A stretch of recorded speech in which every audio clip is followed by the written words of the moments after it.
ಎಲ್ಲರಿಗೂ ನಮಸ್ಕಾರ.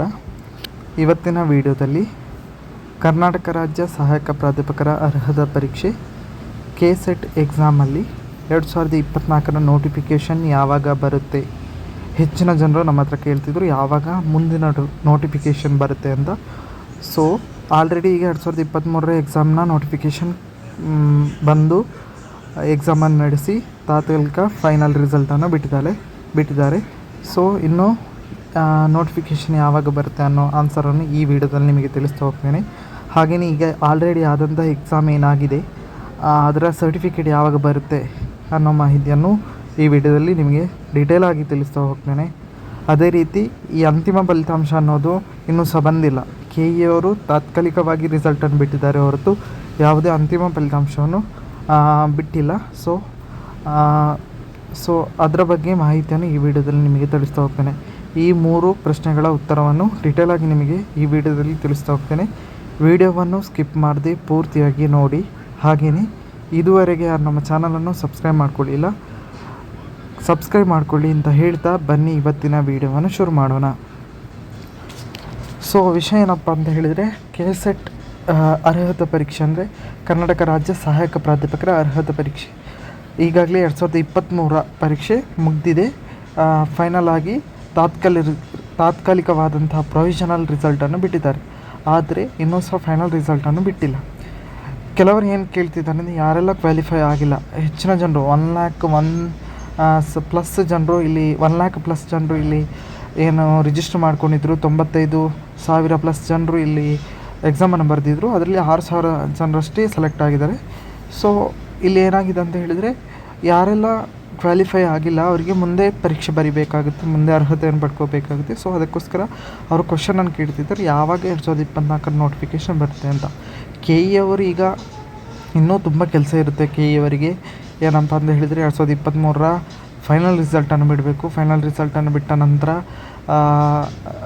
Document verification ಮಾಡ್ತಾರೆ. ಡಾಕ್ಯುಮೆಂಟ್ ವೆರಿಫಿಕೇಷನ್ ಮಾಡಿ ಅವರಿಗೆ ಅರ್ಹತಾ ಸರ್ಟಿಫಿಕೇಟ್ ಏನಿದೆ ಅದನ್ನು ಕೊಡಬೇಕಾಗುತ್ತೆ. ಅದನ್ನು ಕೊಟ್ಟ ನಂತರ ಏನಾಗುತ್ತೆ ಅಂತ ಹೇಳಿದರೆ ಮುಂದಿನ ನೋಟಿಫಿಕೇಷನ್ ಅಂದರೆ 2024 ಈಗ ಆದದ್ದೇನಿದೆ ಅದು 2023ರ ಎಕ್ಸಾಮ್ ನೋಟಿಫಿಕೇಷನ್ 2023ರದು 2024ರ ನೋಟಿಫಿಕೇಷನ್ ಬರುತ್ತೆ. ಸೊ ಇಷ್ಟರವರೆಗೆ ಆದಂತಹ ಬಂದಿರೋದು ಕೆಲಸ ಆಗಿರೋದು ತಾತ್ಕಾಲಿಕ ರಿಸಲ್ಟ್ವರೆಗೆ ಮಾತ್ರ ಕೆಲಸ ಆಗಿರೋದು. ಇನ್ನೂ ಮುಂದಿನ ಪ್ರೊಸೆಸ್ ಯಾವುದೂ ಆಗಿಲ್ಲ. ಸೊ ಮುಂದಿನ ಪ್ರೊಸೆಸ್ ಆಗಿ ಈಗ ಜುಲೈ 10ರ ಒಳಗೆ ಬಿಡ್ತೇವೆ ಅಂತ ಹೇಳಿದ್ದಾರೆ. 10ರ ಒಳಗೆ ಫೈನಲ್ ರಿಸಲ್ಟನ್ನು ಬಿಡ್ತೇವೆ ಅಂತ ಹೇಳ್ತಿದ್ದಾರೆ. ಕನ್ಫರ್ಮ್ ಅಲ್ಲ, ಯಾಕಂದರೆ KE ಅವರಿಗೆ ಹೆಚ್ಚಿನ ಹೊರೆ ಇರುತ್ತೆ. ಹೆಚ್ಚಿನ ಎಕ್ಸಾಮ್ಸನ್ನು ನಡೆಸ್ತಾರೆ. ಕರ್ನಾಟಕ ರಾಜ್ಯದ ಅತಿ ಹೆಚ್ಚು ಎಕ್ಸಾಮ್ಸನ್ನು ನಡೆಸುವಂಥ ಸಂಸ್ಥೆ. ಹೆಚ್ಚಿನ ಎಕ್ಸಾಮ್ಸ್ಗಳ ಬಗ್ಗೆ ಅದು ಅವರು ಜವಾಬ್ದಾರಿಯನ್ನು ಹೊಂದಿರ್ತಾರೆ. ಸೊ ಅವರು ಅದರ ಕಡೆಯೂ ಫೋಕಸ್ ಮಾಡಿರ್ತಾರೆ. ಸೊ ಆದ ಕಾರಣ ನಮ್ಮ KCET ಎಕ್ಸಾಮ್ನ ರಿಸಲ್ಟ್ ಲೇಟ್ ಆಗಿದೆ ಆಲ್ರೆಡಿ. ಸೊ ಲೇಟ್ ಆಗಿರ್ಬೋದು. ಸೊ ಈಗ ಏನು ಅಂತಿಮ ಫಲಿತಾಂಶ ಬಂದ ನಂತರ ಸರ್ಟಿಫಿಕೇಟನ್ನು ಬಿಡುಗಡೆ ಮಾಡ್ತಾರೆ. ನಂತರ 2024ರ ನೋಟಿಫಿಕೇಷನ್ ಬಿಡ್ತಾರೆ. ಜುಲೈ 10ರೊಳಗೆ ನಾವು ಬಿಡ್ತೇವೆ ಅಂತ ಹೇಳ್ತಿದ್ದಾರೆ. ಫೈನಲ್ ರಿಸಲ್ಟನ್ನು ಬಿಟ್ಟು ಸರ್ಟಿಫಿಕೇಟ್ ಏನು ಡಾಕ್ಯುಮೆಂಟ್ ವೆರಿಫಿಕೇಷನ್ ಪ್ರೋಸೆಸ್ ಇದೆ ಅದನ್ನು ಮಾಡ್ತೇವೆ ಅಂತ ಹೇಳ್ತಿದ್ದಾರೆ. ಅದೇ ರೀತಿ ಡಾಕ್ಯುಮೆಂಟ್ ವೆರಿಫಿಕೇಷನ್ ಪ್ರೋಸೆಸ್ ಏನಿದೆ ಅದಕ್ಕೆ ಆನ್ಲೈನಲ್ಲಿ ಮಾಡ್ತಾರಾ ಅಥವಾ ಆಫ್ಲೈನಲ್ಲಿ ಮಾಡ್ತಾರಾ? ಆಫ್ಲೈನ್ ಅಂದರೆ ನಾವು KEಗೆ ಖುದ್ದಾಗಿ ಹೋಗಿ ನಾವೇ ಅಲ್ಲಿ ಡಾಕ್ಯುಮೆಂಟ್ಸ್ಗಳು ಏನಿರುತ್ತವೆ ಅದನ್ನೇ ನಾವು ವೆರಿಫಿಕೇಷನ್ ಮಾಡಿಸ್ಕೊಂಡು ಬರಬೇಕಾಗುತ್ತೆ. ಸೊ ಯಾರೆಲ್ಲ ಪಾಸಾಗಿದ್ದೀರಾ ಅವರು ಅಲ್ಲಿಗೆ ಹೋಗಿ ವೆರಿಫಿಕೇಷನ್ ಮಾಡಲಿಕ್ಕೆ ಇರುತ್ತೆ ಅಥವಾ ಆನ್ಲೈನಲ್ಲಿ ಮಾಡಲಿಕ್ಕೆ ಇರ್ಬೋದು. ಸೊ ಯಾರೆಲ್ಲ ಪಾಸಾಗಿದ್ದೀರಾ ಅವರು KCETನ ಡಾಕ್ಯುಮೆಂಟನ್ನು ರೆಡಿ ಮಾಡಿಕೊಂಡು ವೆರಿಫಿಕೇಷನ್ಗೆ ರೆಡಿಯಾಗಿ ಜುಲೈ 10ರೊಳಗೆ ರಿಸಲ್ಟನ್ನು ಬಿಡ್ತೇವೆ ಅಂತ ಹೇಳಿದ್ದಾರೆ.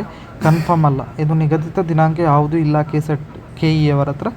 ಸೊ ಯಾರೆಲ್ಲ ಅಂತಿಮ ಫಲಿತಾಂಶವನ್ನು ಪಡ್ಕೊಂಡಿದ್ದೀರಾ ಅವರು ಅಲ್ಲಿ ಡಾಕ್ಯುಮೆಂಟ್ ವೆರಿಫಿಕೇಷನ್ಗೆ ರೆಡಿಯಾಗಿರಿ. ಹಾಗೆಯೇ ರಿಸಲ್ಟ್ ಜುಲೈ 10ರೊಳಗೆ ಬಿಡ್ತೇವೆ ಅಂತ ಹೇಳಿದ್ದಾರೆ. ಬಟ್ ಯಾವುದೇ ಕನ್ಫರ್ಮೇಷನ್ ಡೇಟ್ ಇಲ್ಲ. ಸೊ ಅದಿಷ್ಟು ಆನ್ಸರ್. ಹಾಗೆಯೇ 2024ರ ನೋಟಿಫಿಕೇಷನ್ ಈ ಎಲ್ಲ ಪ್ರೋಸೆಸ್ ಮುಗಿದ ನಂತರ ಅಂತಿಮ ಫಲಿತಾಂಶ, ಡಾಕ್ಯುಮೆಂಟ್ ವೆರಿಫಿಕೇಷನ್ ಮತ್ತು ಸರ್ಟಿಫಿಕೇಟ್ ಬಿಡುಗಡೆ ಮಾಡಿದ ನಂತರ ಅವರು ಈ 2024ರ ನೋಟಿಫಿಕೇಷನ್ನ ಬಿಡುಗಡೆ ಮಾಡುವಂಥ ಚಾನ್ಸಸ್ ಇರುತ್ತೆ. ಸೊ ಇದಿಷ್ಟು ಇವತ್ತಿನ ಮಾಹಿತಿ. ಈ ಮಾಹಿತಿ ನಿಮಗೆ ಇಷ್ಟ ಆಗಿದ್ದರೆ ಲೈಕ್ ಮಾಡಿ, ಹಾಗೆಯೇ ಶೇರ್ ಮಾಡಿ. ಇದುವರೆಗೆ ಯಾರು ನಮ್ಮ ಚಾನಲನ್ನು ಸಬ್ಸ್ಕ್ರೈಬ್ ಮಾಡ್ಕೊಳ್ಳಿಲ್ಲ ಸಬ್ಸ್ಕ್ರೈಬ್ ಮಾಡ್ಕೊಳ್ಳಿ ಅಂತ ಹೇಳ್ತಾ ಎಲ್ಲರಿಗೂ ನಮಸ್ಕಾರ.